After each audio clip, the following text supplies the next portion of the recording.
Tengok. Kalau kau tambah, dia dapat bocor.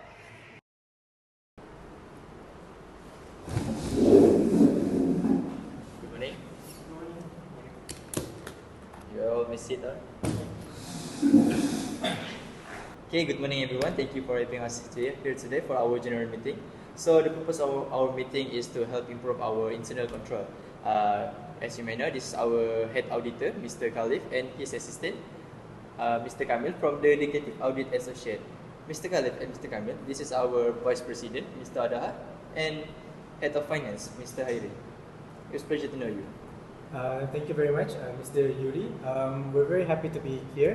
Of course, we know that as auditors, it is our responsibility to help companies with their internal control systems, and we hope that we can improve your company for the better future. Mr. Kamil? Good morning to everyone, and it was nice to be here. Actually, we have been looking forward for this meeting. It's important for us to strengthen our system since our company grew. So you get to start. We are ready to hear your opinion. So I believe that Mr. Khalif, you have 3 weaknesses that you want to discuss with us, and I'm sure that the weaknesses come with the explanation as well as the suggestion that you will really give to us. Right, thank you, Mr. Yuri. So the first problem that I want to highlight is your asset acquisition, because you have to know that a company has to have 3 quotations for purchases above 10,000 ringgit. However, I believe that your quotations are sometimes inconsistent and they do not always follow the regular basis for normal assets. So I believe that in some cases, when you have only 2 quotations, it can prove to be a very big problem. So, Mr. Kamil? Yes, and in some cases, the approval are given through quick email and without proper documentation. Oh, I see. You guys do have a point. So based on your guys' opinion, what do you guys think the effect of this action?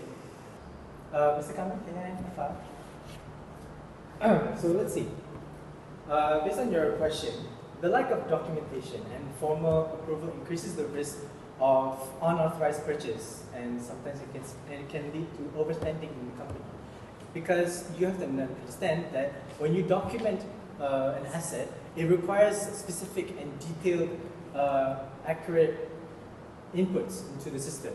Therefore, if the system isn't accurate or is inconsistent, like what I just mentioned, then the asset themselves would not be accurate towards the actual book inside it.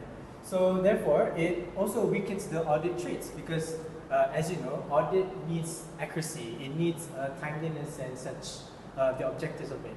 So if you don't have the asset acquisition that is required for a company, then you fail to do so as a company. Yes, exactly, Mr. Khalif. That's definitely something we have noticed too lately. Thank you, Mr. Vice President Adaha. So, as I've discussed with Mr. Kamil, I believe that in order to improve your company, you need to have formal purchase requests, forms with justifications. This is because you have to understand that with 3 quotations, it's very hard for a company to maintain it. And I think that it's also mandatory to attach it and avoid the 2 quotations in the future, so that it will be more accurate, it will be more consistent, and there wouldn't be any misstatements in the documents. Other than that, I also, Mr. Kamil also mentioned how the approvals should be documented using an official approval. If you've known Mr. CEO that I've explained to you, that the procurement system with digital signatures would often make it more valid for the asset acquisition in the future. So I think, Mr. Kamil, you also told me that the assets need to be formally discussed and processed throughout the company in the near future, and I think that's a really good idea. So I hope that you guys can take this idea to heart. Okay, thank you, Mr. Khalif, for the suggestion just now. I was thinking about the same thing as you suggested, and I was planning to assign our head of finance, Mr. Hairi, for any purchase above 10,000 ringgit, as I believe that a second verification will bring a safety, like double verification for our company. and obviously we've been relying on email for so long, and I guess that's digital signature was a new thing for our company, so I will look into that. Thank you, Mr. Khalid. Thank you, Mr. President. And Mr. Ai, Mr. Ai, I also hope that you, as the head of finance for this company, can also process this asset acquisition in a proper manner and a more accurate depiction for the better of the company in the future. So I believe that there are two other issues that we will dive into just right after this. So what are those two issues? So yes, thank you, Mr. CEO, Mr. Yuri. So the next problem that me and Mr. Kamil have noticed in your company is the physical control and monitoring. There are two things that I would like to highlight. Number one is the transfers between the sites in the for the assets. We believe that your transfer is often not documented properly. For example, the transfers using lorries and trucks and whatnot. I believe that your documentation is not really accurate or it's not up to date. That's the first thing. The second thing I would like to highlight is the annual physical asset verification. Because I've noticed in your financial statements that your verification is often delayed. Like your assets close on the 31st of December, but I often see them coming in January in the next year, which is a big problem. So, Mr. Kamil, what do you think about the site supervisors? For the site supervisor, it shows inconsistency in reporting the damage and losses. It is often done informally or not at all, which is lack of evidence about it. So that will make our report less reliable. So what are the risks of this action? I'm very glad you asked that, Mr. Harry. And to answer that question, I've actually prepared a very structured graph that explains to you on the increase of things like loss, theft, and even misplacement.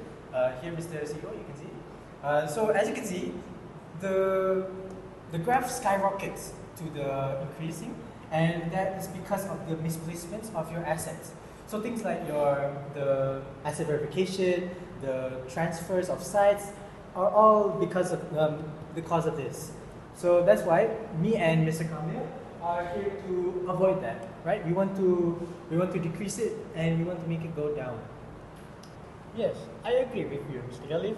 Sometimes asset move between sites without anyone paying notice. Thank you, Mr. Adha.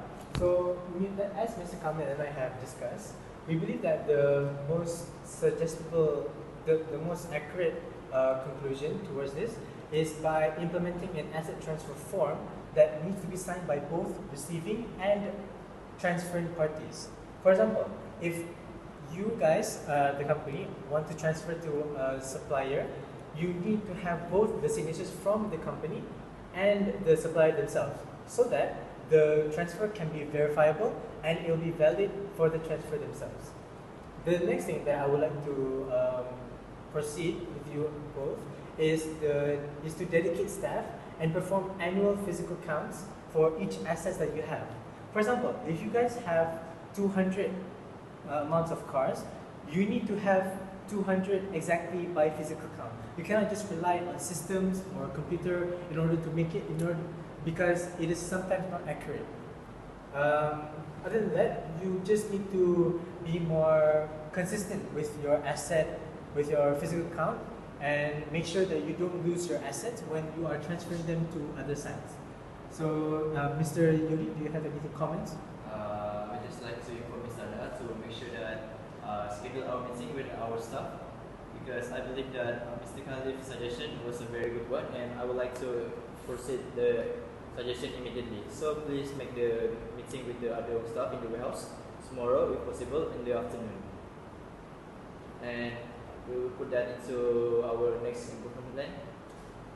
Thank you, Mr. CEO. So, please give me a moment. Alright, here.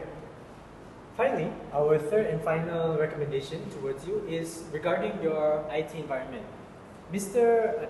Yuri, I believe that Mr. Kamil and I both have noticed the lack of fixed asset register that always maintains the Excel. this is a problem because it is highly manual and prone to errors. There's no integration between your asset tracking, and it is highly risk, and it is a high risk in order to use this Excel in the first place. Mr. Kamil, do you think that the Excel are a good thing? I don't think so because the approval that you guys doing, the approval mostly done through the unsecure emails, which means there's lack of security, and this can causing a lack of control. That's exactly right, Mr. Kamil. That's what I thought as well. Because if unsecured emails, then the emails itself would not be enough of a verification for you guys to make your asset acquisition, asset transfers or IT and whatnot. So yes, we have been talking about to upgrade our system. So what would you guys suggest to our company? That's an excellent question, Mr. Hairi. Let me just check my files for a sec. Aha.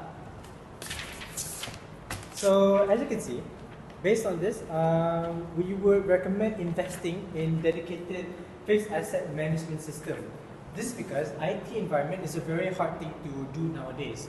But with the increase of technology, it should be something that is recommended for every country, especially for a company that is developing like yours, Mr. Yuri.